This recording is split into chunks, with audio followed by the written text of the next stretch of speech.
ዛሬ ሰኔ 9 2018 ዓመተ ምህረት በዚህ የተሰበሰብነው የኢትዮጵያ ወንጌላውያን አብያተ ክርስቲያናት ህብረት የተመሰረተበትን 50ኛ ዓመት ክብረ በዓል የወርቅ ኢዮቤልዩ በዓል ለማክበር በተዘጋጀበት ዋዜማ ላይ እንገኛለን። ይህንን በዓል ስናከብር በዘሌዋውያን ምዕራፍ 25 ቁጥር 11 ላይ ተመስርተን የኢዮቤልዩ በዓል ምን ያህል መጽሐፍ ቅዱሳዊ እንደሆነና ሲግኒፊካንሱ ጠቀሜታውንም ጭምር በማሰብ እንደሆነ ይታወቃል። በኋላ ላይ መለስ ብለን የኢዮቤልዩን በዓሉን አስመልክቶ የምናብራራበት ሁኔታ ይኖራል። ነገር ግን እነዚህን 50 ዓመታት ቀላል ዕድሜ ስላልሆነ እግዚአብሔር የረዳው ተቋም ስለሆነ ይህንን ተቋም በአንደኛ ሳሙኤል ምዕራፍ 7 ቁጥር 12 ላይ ያለውን ቃል በማንበብ ጥቂት ነገር መልእክት ማስተላለፍ ፈልጋለሁ። አንደኛ ሳሙኤል ምዕራፍ 7 ቁጥር 12 ላይ ሳሙኤልም አንድ ድንጋይ ወስዶ በምጽጳ በሼን መካከል አኖረው፣ ስሙንም እስካሁን ድረስ እግዚአብሔር ረድቶናል ሲል አቤኔዘር ብሎ ጠራው ብሎ ይናገራል። መላው የኢትዮጵያ ወንጌላውያን አብያተ ክርስቲያናት ህብረት ወዳጆች፣ አባል ቤተ እምነቶች፣ ተባባሪ አባላት፣ አጋር አባላት፣ በሀገር ውስጥና በውጭ ሀገር የምትገኙ ወገኖች ሁሉ እንኳን እግዚአብሔር ረዳችሁ፣ እንኳን ደስ ያላችሁ፣ እንኳን አደረሳችሁ ማለት እፈልጋለሁ። የወንጌላውያን አብያተ ክርስቲያናት ህብረት ሰፊ ቤተሰብ ያለው ተቋም ስለሆነ የህብረቱ ጉዳይ የሚያሳስባችሁ፣ ስለ ህብረቱ ስትጸልዩ የቆያችሁ እንዲሁም ደግሞ የህብረቱን አገልግሎት በተለያየ መስክ ስታገለግሉ፣ ሰፖርት ስታደርጉ፣ ስትደግፉ፣ አብራችሁ ስትቆሙ የቆያችሁ እህቶችና ወንድሞች፣ ተቋማት፣ አባል ቤተ እምነቶች የኢትዮጵያ ወንጌላውያን አብያተ ክርስቲያናት በ1968 ዓ.ም መስከረም 4 ቀን በአዳማ ከተማ ቀድሞ ናዝሬት ባይብል አካዳሚ በሚባለው በመሰረተ ክርስቶስ ቤተክርስቲያን ይዞታ ይተዳደር በነበረው ተቋም ውስጥ በ9 አባል ቤተ እምነቶች የተቋቋመ ህብረት ነው። ከ1968 ዓመተ ምህረት እስከ 2018 ዓመተ ምህረት ብዙ ወጣ ውረዶችን አልፏል። ብዙ ጦርነቶችን ተጋፍጧል። ብዙ ስደቶችን ተጋፍጧል። ደግሞም ለምስጋና የበቃባቸውን በርካታ የሚቆጥራቸው በወንጌል መልእክት አገልግሎት መስክ ላይ የተቀዳጃቸውን ድሎች ሁሉ እያሰበ ዛሬ ያለፉትን 50 ዓመታት በምስጋና ሊያስብ ተዘጋጅቷል።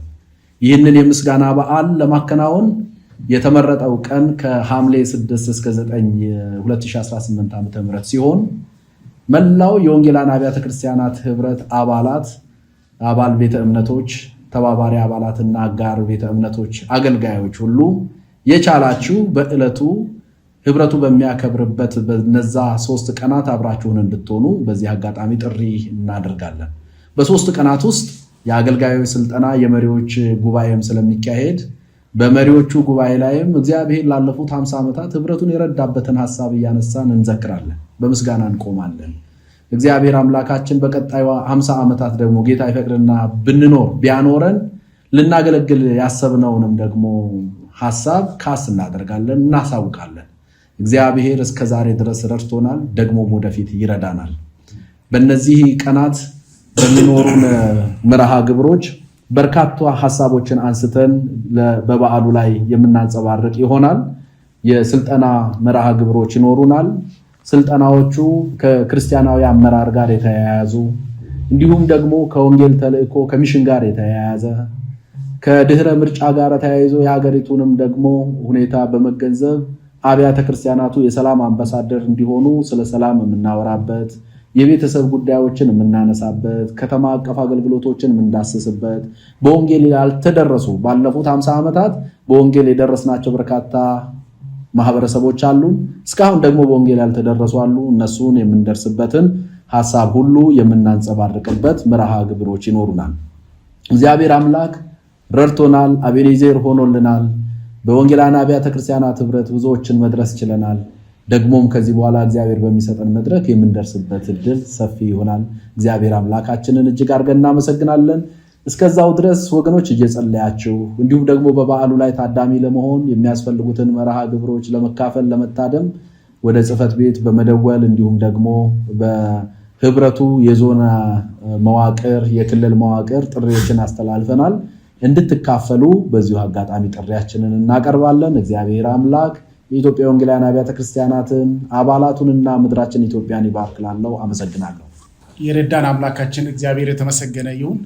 ቅድም በፕሬዝዳንታችን የተገለጸውን ጥቅስ ከእግዚአብሔር ቃል መሪ ጥቅሳችን ስለሆነ አነብና የተቀረውን መልእክት ማስተላለፍ ፈልጋለሁ።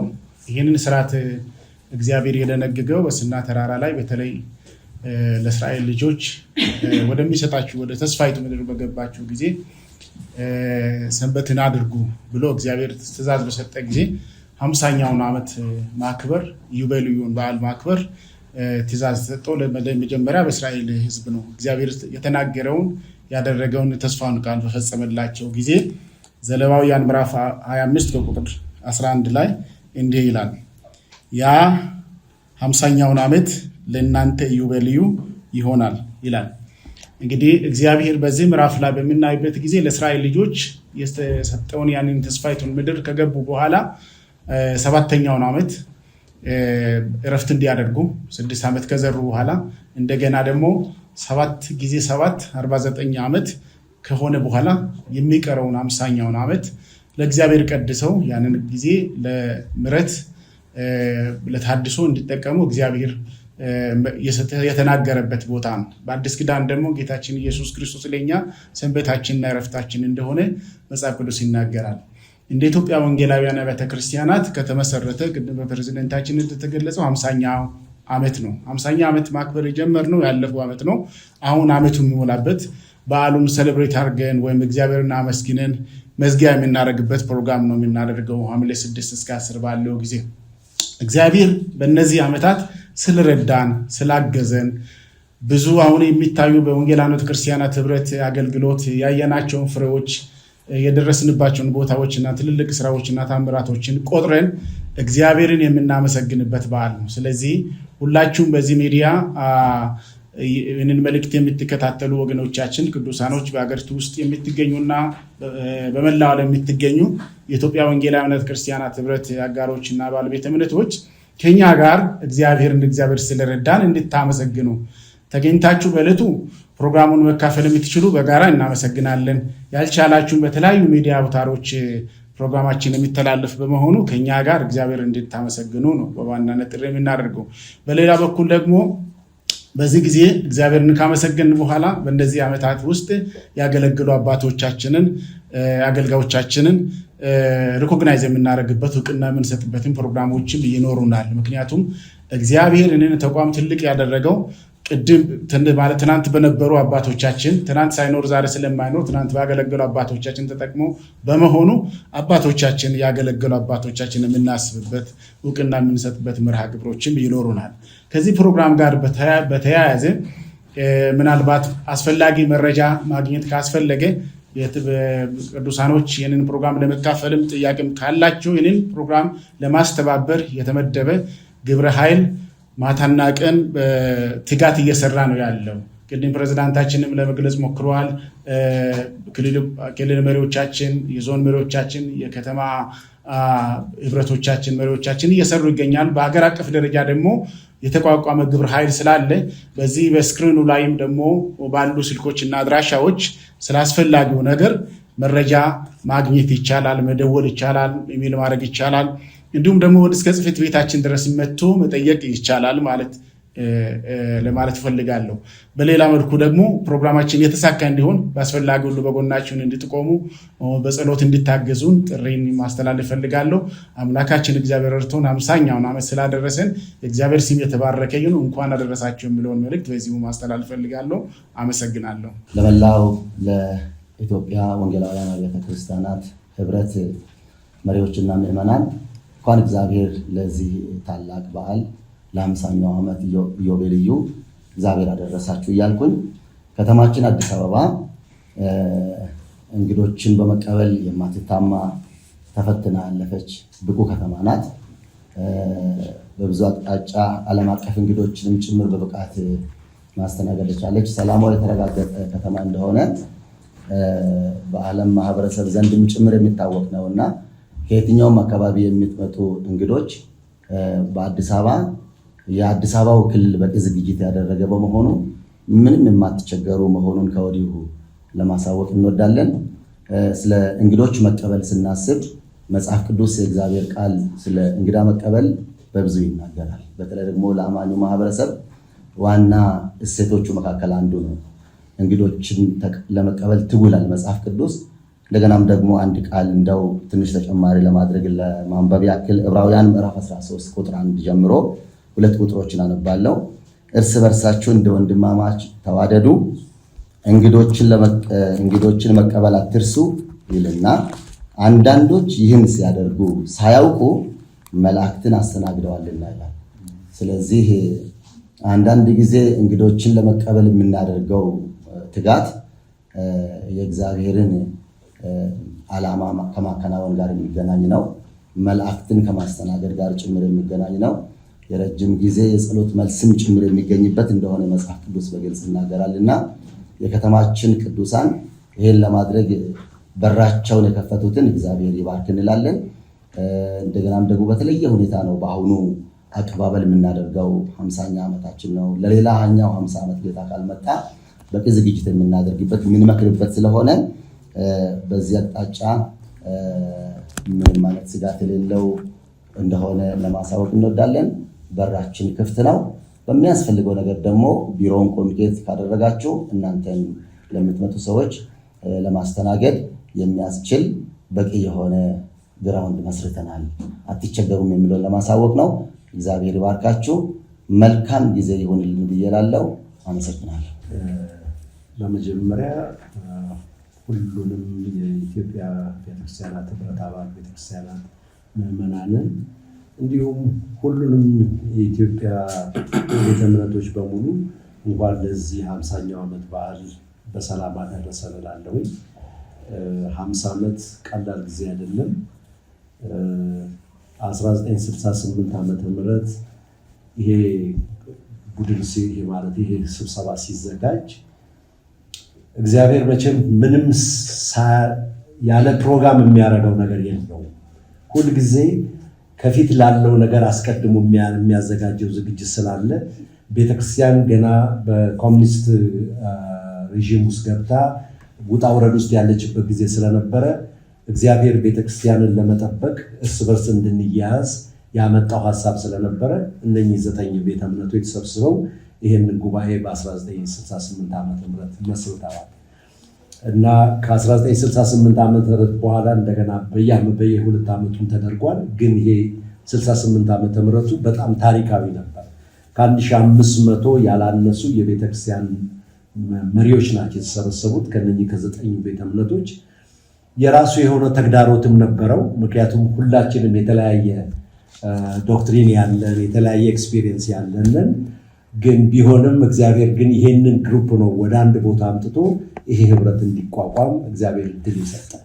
ከዛ በኋላ ግን ይሄ ቡድን ይሄ ህብረት ከተቋቋመ በኋላ ቤተክርስቲያን ያለፈችበት የትኛውም ቤተ እምነት ማለት ነው ያለፍንበት መንገድ ቀላል አልነበር። ስደቱ በተከታታይ ነው የመጣው። ግን በዛ በስደት ጊዜ የተሰደዱትን የማስተናገድ የማቀፍ ወደ ጉያቸው የማስገባት እድል ያገኙት ያ ህብረት በመቋቋሙ ነው። ከዛ በፊት ባለው ስሜት አይሆንም ነበር። ምክንያቱም ሁላችንም የተለያየ አቋም ስላለን ማለት ነው። ስለዚህ እግዚአብሔር በዚህ መንገድ ነው ይሄን ህብረት ያቋቋመው። 9 ነበሩ ያቋቋሙት። ዛሬ ቤተ እምነቶቹ እንኳን እንዲቆጠሩ ከ120 በላይ ናቸው ቤተ እምነቶቹ ብቻ፣ ሌሎቹን ትተን ማለት ነው። ስለዚህ እግዚአብሔር እንዴት አድርጎ በዘመናት ውስጥ እንዳሳለፈን ወንጌልም ምን ያህል ስራ እንደተሰራ ነው በግልጽ የሚያሳየው። እንግዲህ 9 ቤተ እምነቶች አቋቁሞ ዛሬ ቤተ እምነቶቹን ብቻ ነው የጠቀስኩት ከ120 በላይ መሆናቸው ቀላል ነገር አይደለም። ስለዚህ ይሄ ስራ ስለተሰራ የመጣ ነው። እግዚአብሔር እድል ስለሰጠን የተሰራ ስራ ነው። ስለዚህ የዚህ ህብረት መቋቋም የእግዚአብሔር የመጀመሪያ ሐሳቡ ቤተክርስቲያን ከፊቷ ያለውን መከራ የምታልፍበትን መንገድ ነው ያዘጋጀው። እርስ በርስ እንድንሸካከም እርስ በርስ እንድንደጋገፍ ነው የሰጠን። እዛ ውስጥ የነበሩ አባቶች ዛሬ በህይወት የሉም። ሁሉም ወደ አባታቸው ተሰብስበዋል። ብዙዎቹ አብዛኛዎቹ ወደ ጌታ ተሰብስበዋል። ጥቂት ሰው ነው ያለው፣ ግን እነሱ ይህን ትተውታል። ስለዚህ አሁንም ደጋግሜ ማለት የምፈልገው ይሄ ትውልድም እድለኛ ትውልድ ነው። እንዲህ አይነት ታሪክ ስላለ እንዲህ አይነት ሌጀንዶች ስላለው እድለኛ ትውልድ ነው። ስለዚህ ይሄ ትውልድ ይሄንን ይዞ የሚቀጥልበት ጸጋ ይለቀቅለት ነው። ቤተክርስቲያን አሁንም ትደግ ትመንደግ፣ ህዝባችንም ይብዛ፣ የእግዚአብሔር ስም የተባረከ ይሁን። እንኳን አደረሳችሁ ሁላችሁንም ማለት ፈልጋለሁ። ዝግጅቱን በተመለከተ ግን አንዳንድ ነገር ማቅረብ አስፈላጊ ስለሆነ ነው። እንግዲህ የ50ኛው ዓመት ክብረ በዓልንና የመጋቢዎችና መሪዎች ኮንፈረንስን ስናዘጋጅ ሁሌ በተለመደው መንገድ እያካሄድን ነው። ምናልባት በዚህ ሚዲያ እንደ አዲስ እየሰማችሁ ያላችሁ ሰዎች ካላችሁ ምዝገባዎች ይካሄዳሉ። ያለ ምዝገባ መርሃ ግብሩ ላይ መገኘት አይቻልም። ስለዚህ የሚዲያ አካላት ባስቀመጡት 4 ስልክ ቁጥሮች በመደወል ወይም ደግሞ ህብረቱ ጽሕፈት ቤት በመምጣት በቦታው ላይ ለመካፈል ብትመዘገቡ በጊዜ ይህንን ብታደርጉልን አደራ ማለት እንወዳለን። እንዲሁም ደብዳቤ ደርሷችሁ በስልክም ጥሪ ደርሷችሁ ምላሽ ያልሰጣችሁ የቤተክርስቲያን መሪዎችና ምዕመናን በዚህ ከፊታችን ባለው ሳምንት ውስጥ ቶሎ ምላሽ እንድትሰጡንና ዝግጅታችንን በዚያ ልክ እንድትረዱን አደራ ማለት ወዳለሁ። ሌላው መርሃ ግብራችን እንግዲህ የተለያዩ መርሃ ግብሮች ይኖሩናል። አንዱ መርሃ ግብራችን የሚሆነው ህብረቱ 50 ዓመታት ያሳለፋቸውን የህትመት ስራዎችን እንዲሁም አንዳንድ ውሳኔዎችን በ1968 ፕሮግራሙ ሲካሄድ የመጀመሪያው መተሪያ ደንብ የነበሩት ቃለ ጉባኤዎች ለእይታ ይቀርባል። እነዚህን ታሪኮች መተው እንዲያዩ ሐምሌ 9 ከሰዓት በኋላ መታችሁ ማየት ትችላላችሁ። አንዳንድ ሰዎች ይህን ታሪክ መውሰድ እፈልጋለሁ የምትሉ ካላችሁ ሐምሌ 9 ከሰዓት በኋላ በምናሳውቀው ቦታ ላይ ቦታዎችን አሬንጅ እያደረግን ነው። በቂ ቦታ አዘጋጅተናል። ግን በሚመለከተው የስልክ ቁጥሮች ለሚመለከታቸው አካላት እናስተላልፋለን። ቦታውን በተመለከተ ግን ከሰዓት በኋላ መጥተው ይሄንን ማየት ይችላሉ። የተለያዩ ዶክመንቶችን እናቀርባለን። ሁለተኛው ህብረቱ ያሳለፋቸውን ስራዎች በተመለከተ የሰራቸውን ስራዎች በተመለከተ ህትመት ተዘጋጅቷል። ህትመቱ በዕለቱ ይሰራጫል እና ከዚያ በኋላም እነዚህ ታሪኮች ማግኘት የሚፈልጉ ለታሪክ፣ ለምርምር፣ ለተለያዩ ጥናቶች የሚፈልጉ ሰዎች ከበዓሉ በኋላ መጥተው ህብረቱ ጋር ማግኘት ይችላሉ። ይሄ ታሪካዊ ፕሮግራም በዚህ ልክ ተዘጋጅቷል። ቅድም የአዲስ አበባ ክልል ዋና ጸሐፊያችን ማብራሪያ እንደሰጡት አዲስ አበባ ከተማ ውስጥ ያሉ አጥቢያዎች እንግዶችን በቤታቸው ለማሳደር ዝግጅት አድርገዋል። በአዲስ አበባ ክልል ያሉን 11 ዞኖቻችን መልእክት አስተላልፈንላቸዋል። ብዙዎች ቤታችን ማደሪያ አለ፣ እንግዳ ማሰረፊያ አለንና እንግዳ አምጡልን ብለው ሰጥተዋል። ግን አሁንም ይሄ ልብ ያላችሁ እንግዳ ማሳደር የምትፈልጉ ከክልል የሚመጡ እንግዶቻችንን እናገናኛችኋለን። በቤታችሁ አሳርፋችሁ አስተናግዳችሁ ወደ ክልላቸው ወደ ቤተ ክርስቲያናቸውና ወደ አገልግሎታቸው እንዲመለሱ በዚህ አገልግሎት እንድትባረኩ አደራ ማለት እንወዳለን። እንዲሁም ከክልል የምትመጡ ወገኖች የማደሪያ ችግር አለብን የምትሉ ይህንን ስራ እየሰራን ስለሆነ በዚሁ ሚዲያው ላይ በምናስቀምጣቸው 4 ስልክ ቁጥሮች ምዝገባውን አካሂደናል። ግን አዲስ አበባ ላይ የማደሪያ ክፍተት ሊኖርብኝ ስለሚችል ማደሪያ አመቻቹልን የምትሉ በተለይ ደግሞ በኢትዮጵያ ወንጌላውያን አብያተ ክርስቲያናት ህብረት ክልል በኩል የምትመጡ እንግዶቻችን በዚያ ልክ እናስተናግዳቸዋለን። ይሄ አገልግሎት በነገራችን ላይ ለህብረቱ የመጀመሪያው አይደለም። ላለፉት 4 ዓመታት ይሄኛውን ጨምረን 5 ዓመት ስናዘጋጅ ከ250 በላይ እንግዶች ቅዱሳን ተቀብለው በቤታቸው በመኝታ ቤታቸው አሳድረው ብዙ ሰዎች ቤተሰብ ሆነዋል እና የዚህኛው አገልግሎት የመጀመሪያው አይደለም። በዚህ አገልግሎት ውስጥ ምስክርነቶች ያላቸው ብዙ የተጠቀሙ ወገኖች ከኛ ጋር አሉ፣ ምስክርነቶችም አሉን። ይሄን አገልግሎት በስፋት ይሄንን እንድትቀጥሉበት አደራ ማለት እንወዳለን። የመጨረሻው ከዚህ ጋር ከፕሮግራሙ ጋር በተያያዘ ለማስተላለፍ የምንፈልገው ለሚዲያ አካላት በዋናነት አምና ይሄንን መግለጫ ስንሰጥ ሙሉን ዓመት የተለያዩ ፕሮግራሞች እናካሂዳለን ብለናችሁ ነበር።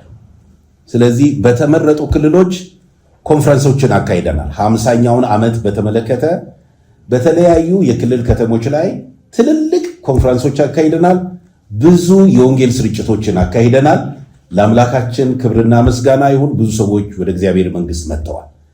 እግዚአብሔር ምክንያት አድርጎ ይህንን 50ኛውን ዓመት ማክበር ምክንያት አድርጎ ይህን ሰጥቶን ለታላቁ አገልግሎት እንድንውል ጌታ ረድቶናልና በዚህ አገልግሎት ውስጥ ሙሉን ዓመት ስናከብር ከጎናችን የነበሩ በገንዘብ የረዱን፣ ኮንፈረንሱ ሲካሄድ በክልል ላይ ያሉ የመንግስት አካላት ቦታውን በመፍቀድ የተለያዩ ነገሮችን ከጎናችን በመሆን በመስጠት በስብከት ላገለገሉን ወገኖች በኢትዮጵያ ወንጌላውያን ቤተክርስቲያናት ህብረት ስም ምስጋናችንን እናቀርባለን። ይሄኛው መዝጊያው ነው፣ ግን ሙሉን ዓመት መርሃ ግብራችንን እንድናካሄድ ጌታ ረድቶናል። ይህንንም መልእክት ማስተላለፍ ፈልገን ነው። ጌታ ይባርካችሁ።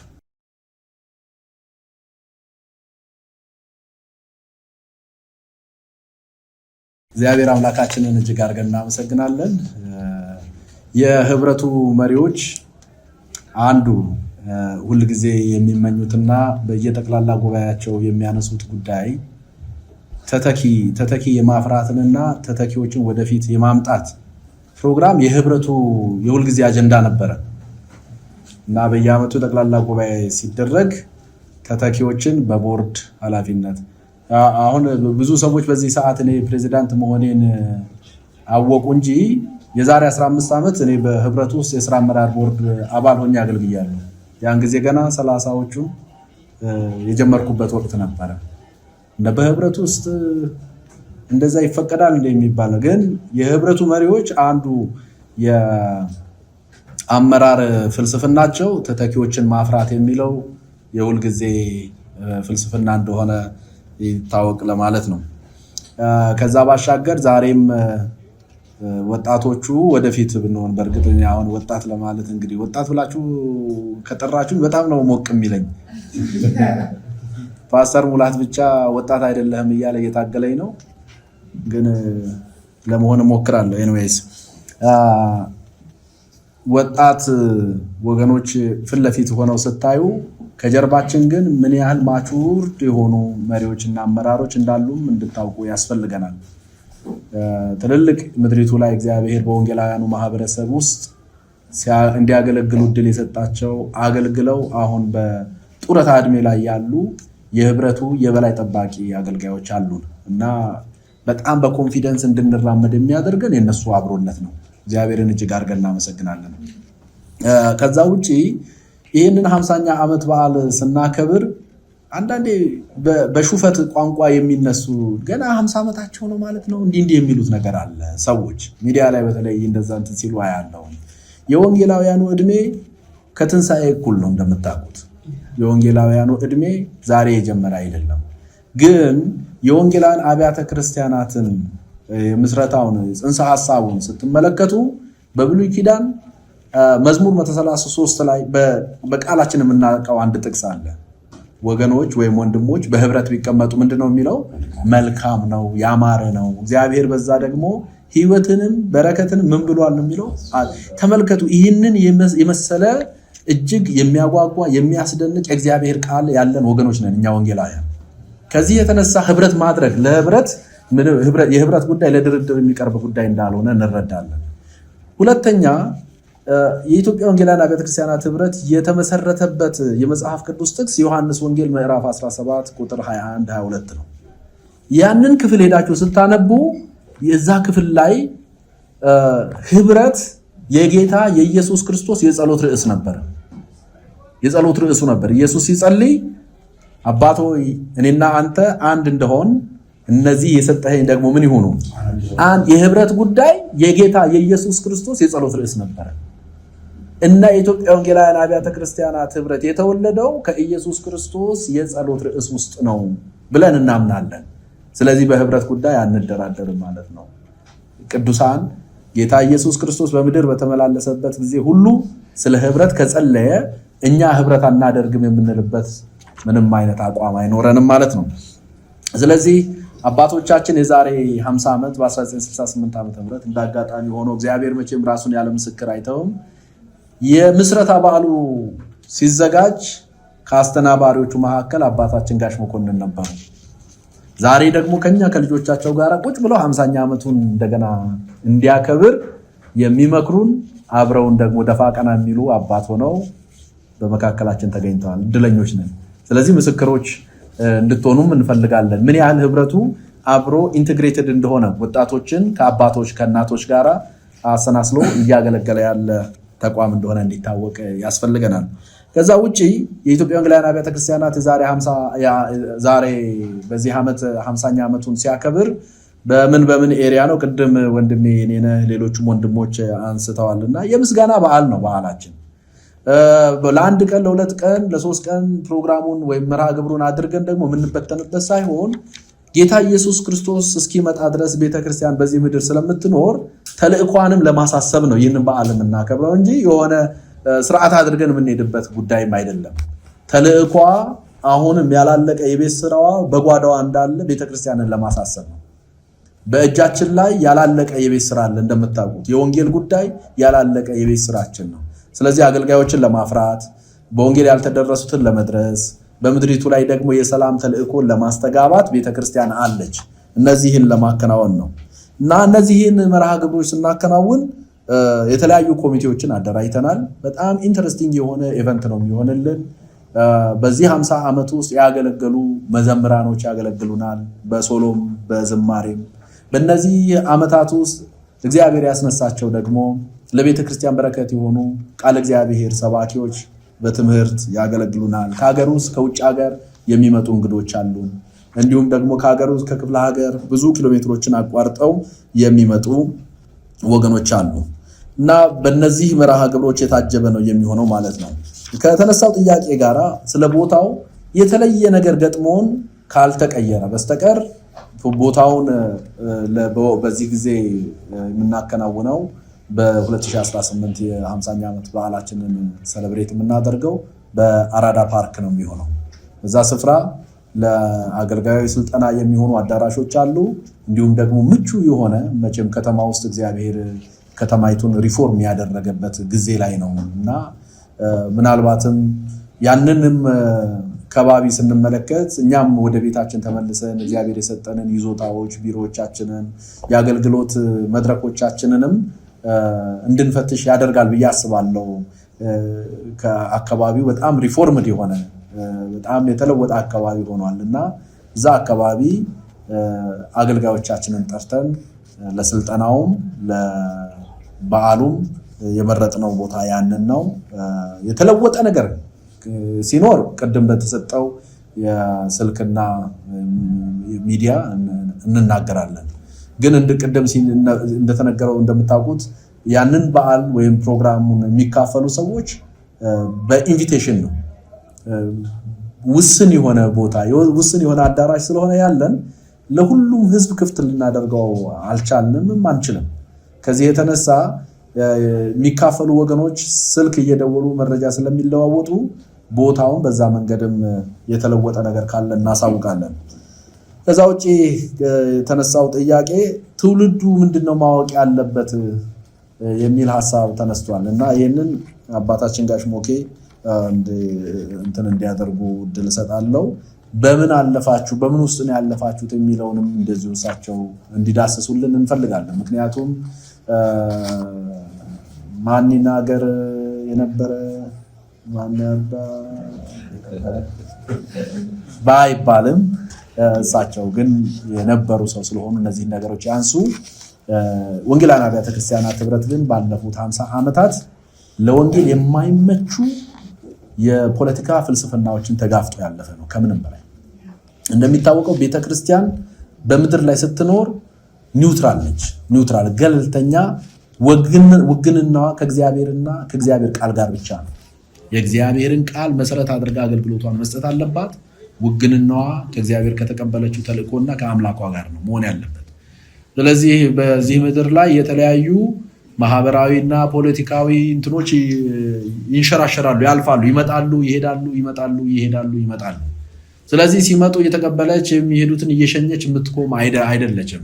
ንጽህናዋን ጠብቃ መጋፈጥ የሚገባትንም እየተጋፈጠች በጽድቅ ደግሞ ከሚሰሩት ጋር አብራ እየቆመች የምታገለግል አካል የክርስቶስ አካል እና የኮሚኒስት መንግስት ምን ያህል ቤተክርስቲያንን እንደረበሸ ይታወቃል። ቤተክርስቲያን ተዘግታ አዳራሾቿ ዝግ ሆነው ወደ አንደርግራውንድ ወደ ድብቅ አገልግሎት የገባችበት ወቅት ነበረ። በዛ ሁሉ ህብረቱ አብያተ ክርስቲያናትን አስተባብሯል። ያ አስቸጋሪ የሆነ የፖለቲካ ፍልስፍና ምድሪቱ ላይ ገኖ በነበረ ጊዜ የወንጌል ተልእኮ አገልግሎት እንዳይቋረጥ ይልቁንም እንዲበረታ እንዲጠነክር አብያተ ክርስቲያናቱን ህብረቱ ሲያስተባብር ነበረ። በልማት ስራ ብዙ አብያተ ክርስቲያናት እንዲንቀሳቀሱ አድርጓል። እንዲሁም ደግሞ አሁን ባለንበትም ሲዝን የወንጌል ተልእኮ ጎን ለጎን የሰላም አምባሳደር ሆኖ በብዙ የሀገሪቱ ክፍሎች አስታራቂ፣ ፒስ ኪፐር፣ ፒስ ቢልደር፣ ሰላምን የሚገነባ ሰላምን የሚያስጠብቅ ተቋም ሆኖ እያገለገለ እንዳለ ይታወቃል። ምናልባትም በክብረ በዓሉ ላይ እነዚህን ሁሉ የምናነሳበት የምንዘክርበት ሁኔታ ይኖራል። እንዲሁም ደግሞ ኢንተርቬንሽን በሚያስፈልገው በተፈጥሮ አደጋና በሰው ሰራሽ አደጋዎች ችግሮች ሲከሰቱ ቀድሞ የሚደርስም ተቋም ነው። ቅዱሳንን አብያተ ክርስቲያናትን አስተባብሮ የጎርፍ አደጋ ሲፈጠር፣ የድርቅ አደጋ ሲፈጠር፣ ሰዎች በጦርነት ምክንያት ሲፈናቀሉ ወገኖችን ሄዶ የሚያጽናና የሚያበረታታ ሰው ተኮር የሆኑ አገልግሎቶችን የሚያገለግል ተቋም ነው። ሲያገለግል ኖሮ አሁንም እያገለገለ ነው ያለው። ስለዚህ እነዚህን የማስቀጠል አደራና ኃላፊነት አለብን። እነዚህን እያገለገልን ነው የምንገኘው። ጌታ ይባርካችሁ ጋሽ